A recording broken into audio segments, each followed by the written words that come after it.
A candy-colored wonderland, a magical factory, a beloved story, 50 years of lies. Strip away the sugar and you'll find exploitation dressed as magic. Colonial violence wrapped in cellophane. A man we called genius who built an empire on something unspeakable. The Oompa-Loompas, what they are, how he got them. It's worse than you think. This isn't about ruining childhood. It's about finally seeing the darkness that was always there. Before we go further, hit subscribe. This channel digs into the uncomfortable truths beneath the stories we think we know. Let's talk about Roald Dahl for a second. The guy who wrote Matilda, James and the Giant Peach, the BFG, stories that basically define childhood for millions of kids. Here's the thing nobody really wants to bring up. Dahl was anti-Semitic. And I'm not talking about rumors or speculation. I'm talking about his own words, said out loud in interviews right up until he died in 1990. When a reporter pushed him on it, Dahl actually said that certain Jewish traits provoke animosity. He compared Jewish people to a group that had gone from being victims to inflicting violence. And get this, even while admitting Hitler was a monster, he still said Hitler didn't go after Jews for no reason. These weren't things he said when he was young and stupid. This was an old man, late in life, holding on to beliefs he refused to let go of. His biographer, Jeremy Treglone, said Dahl was full of contradictions. He was a decorated RAF pilot who survived a plane crash in the desert. He raised money for sick kids, helped fund medical clinics. He was a dad who buried 2 of his own sons and watched his wife fight her way back from a stroke. But he was also cruel. He cheated on his partners, kept actual records of his affairs like some kind of twisted diary. He ran fake businesses to dodge taxes. The guy could be incredibly generous one moment and heartless the next. In 2020, his family finally apologized for his anti-Semitism. They said his comments didn't match the values in his books. But here's the uncomfortable truth. If you actually look at his stories, especially the original Charlie and the Chocolate Factory, that darkness, it's right there. It's not hidden. It's built into the foundation. Because when Dahl first published Charlie in 1964, the Oompa-Loompas weren't little orange guys. They were described as African pygmies. And what were they doing in that factory? Way darker than what we see in the movies. Okay, picture the original version. Wonka straight up brags about finding this tribe of tiny, dark-skinned people deep in the African jungle, somewhere he claims no European had ever set foot. He says they were starving, eating bugs, and obsessed with cocoa beans. So he makes them an offer. Work for me, and I'll pay you in cocoa beans. They all say yes, every single one. But here's where it gets really messed up. Slavery was illegal in Britain, so Wonka couldn't just bring them over openly. Instead, he stuffs 3,000 people into wooden crates with tiny air holes and ships them across the ocean like cargo. I mean, come on, that's not even subtle. That's literally slave trade. Once they're inside the factory, Wonka teaches them English, erases their original language. They never leave, never see the outside world again. And instead of actual money, he pays them in cocoa beans, the one thing they're addicted to.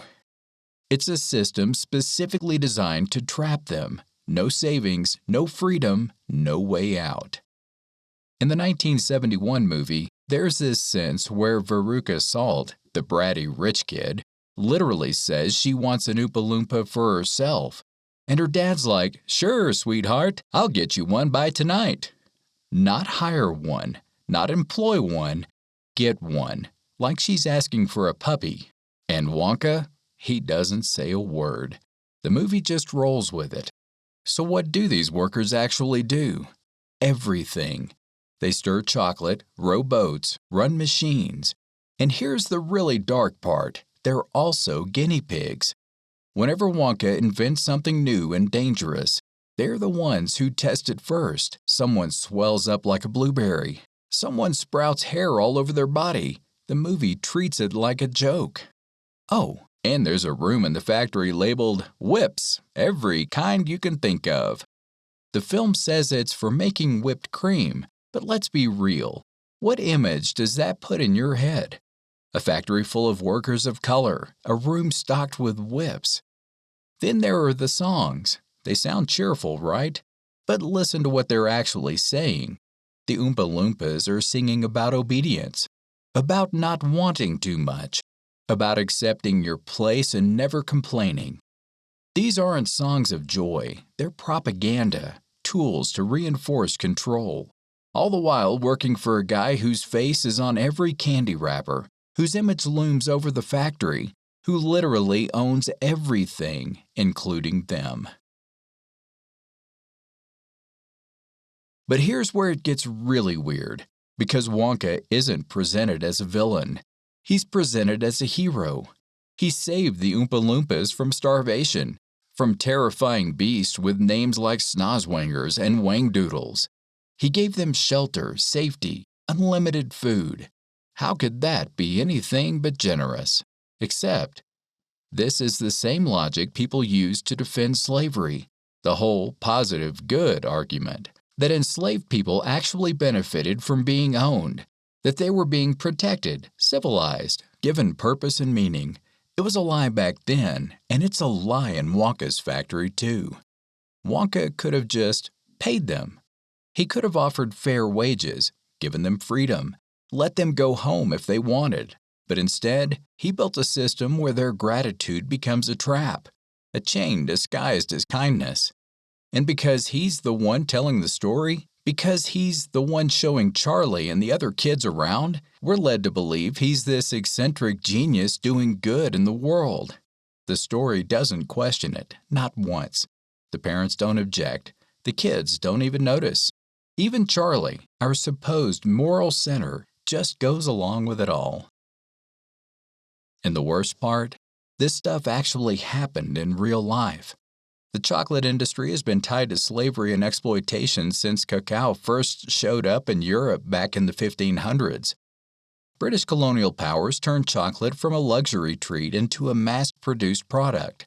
And they did it on the backs of enslaved and exploited workers in the Caribbean, Central America, and West Africa. Cadbury, the company whose chocolates Dahl tested as a kid, the one that inspired his fictional factory, actually had to reckon with this history. By the time Dahl was writing, chocolate companies were trying to distance themselves from their brutal past. Dahl went the other direction.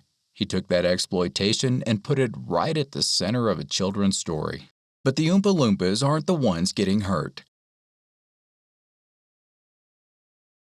Let's talk about what happens to the kids on this tour. 5 children win golden tickets. 4 of them have flaws. Augustus is greedy. Veruca is spoiled. Violet is full of herself. Mike is lazy and obsessed with TV.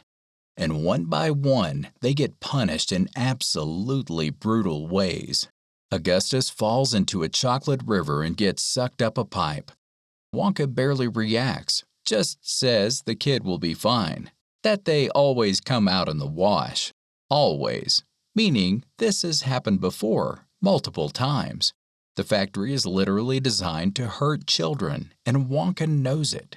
Violet chews some experimental gum and blows up into a giant blueberry. Mike gets zapped by a TV ray and shrinks to the size of an action figure. Veruca gets tossed down a garbage chute by squirrels.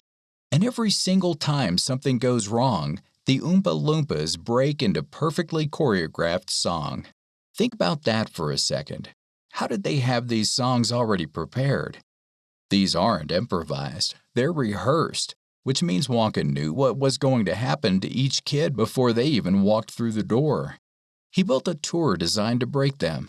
He invented gum that turns people into fruit. He created machines that shrink humans. He left dangerous stuff lying around, chocolate rivers with no railings, experimental drinks just sitting there, golden eggs placed exactly where greedy kids could grab them.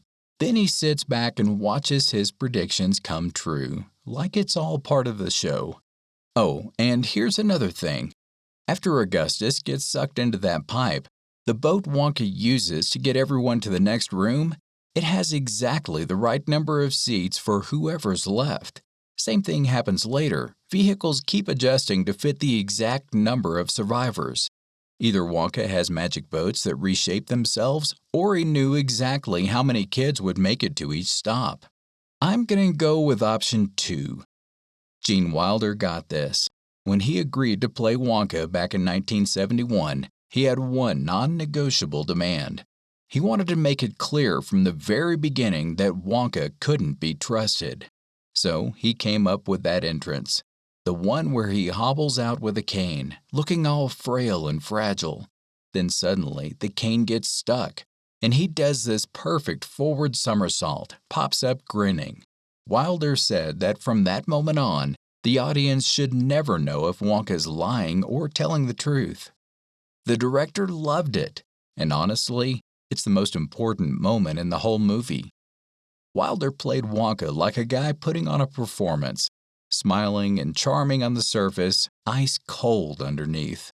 Just watch his face during that tunnel scene, when the boat turns into a nightmarish ride full of creepy images and everyone's screaming for him to stop. He's reciting his dark poem about danger and death, totally in a trance, like the mask just slipped off for a second. It's genuinely scary, and it shows you who he really is. Which brings us to Charlie, the good kid, the one who supposedly earns everything through being pure-hearted and humble. Charlie's dirt poor. His whole family lives in this falling-apart shack. 4 grandparents crammed into one bed. His mom does laundry just to keep them from starving. When Charlie finds that golden ticket, the story frames it like fate rewarding a deserving kid. But let's actually look at what happens. Charlie breaks the rules too. He and Grandpa Joe sneak some fizzy-lifting drinks when they're not supposed to.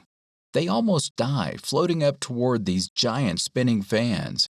Charlie disobeys just like every other kid on that tour. But watch what happens next. Wonka doesn't punish Charlie the way he punished the others. No song, no permanent consequence. Just a test of loyalty disguised as disappointment. Charlie's poverty makes him the perfect candidate. Desperate enough to be grateful, isolated enough to be moldable. The difference is, Charlie feels bad about it. So when Wonka acts all disappointed and dismisses him, Charlie gives back the everlasting gobstopper instead of handing it over to Wonka's competitor, this guy named Slugworth. Except, plot twist, Slugworth wasn't even real. He was actually Mr. Wilkinson, one of Wonka's employees, running a loyalty test. Every single kid got approached by this fake spy and offered money to betray Wonka. The whole tour was never about wonder or magic. It was a job interview. Wonka was looking for someone with very specific qualities. And what were those qualities? Not creativity, not brilliance, not even kindness. He wanted obedience. He wanted someone who, when forced to choose between helping his starving family by selling a valuable secret and returning property to a literal billionaire he didn't know anything to, he would pick the billionaire. And that's exactly what Charlie does. So Wonka rewards him, gives him the factory, the fortune, and yeah, the Oompa-Loompas. Charlie doesn't just inherit a business. He inherits people, a whole workforce he now owns. The system doesn't change. The exploitation doesn't end. The factory built on captive labor just gets a new boss, a younger one, a poorer one, someone who knows what it's like to go hungry, which means he'll probably be grateful enough and obedient enough to never ask how any of this was built in the first place. It's not a happy ending. It's a nightmare about how systems of exploitation survive by finding people desperate enough to accept them. After the book came out, the NAACP said they'd boycott the 1971 movie if the Oompa-Loompas were shown as African pygmies. The studio freaked out about losing money, So Dahl agreed to revise the book in 1973. He turned the Oompa-Loompas into these fantasy creatures, rosy white skin, golden hair, the whole deal. The visuals changed, but the power structure stayed exactly the same. They were still imprisoned workers getting paid in the product they made, still singing songs that justified their own oppression, still owned by Wonka. Changing how they looked was just cosmetic. It hid the explicit colonialism while keeping all the exploitation intact. And honesty, that revision made it easier for everyone to enjoy the story without thinking too hard about what it actually meant. We could watch the magic, laugh at the songs, root for Charlie, all without confronting the ugly foundation it was built on. Dahl never apologized. He never said he regretted how he originally wrote it. In interviews late in his life, he kept defending his views, his prejudices, his whole worldview. When people pushed him on his anti-Semitism, he doubled down. When they questioned how he wrote women in his books, he brushed it off. By most accounts, he was a difficult guy, often cruel. But he also had this incredible gift for telling stories that kids absolutely loved. His family apologized in 2020, 30 years after he died. They acknowledged the pain he caused, but they also said his bigoted comments didn't reflect the values in his stories. And I'm sorry, but that's just not true. If you actually read his work carefully, the darkness is right there. Exploitation is the foundation. We just decided not to look at it too closely. So here's my question for you. Can we separate the art from the artist? Should we even try? Or is feeling uncomfortable the whole point because it forces us to see what we've been ignoring this whole time? Let me know what you think in the comments. And if you want more videos that dig into the stuff hiding beneath the stories we grew up with, go ahead and subscribe. Hit that bell so you don't miss the next one.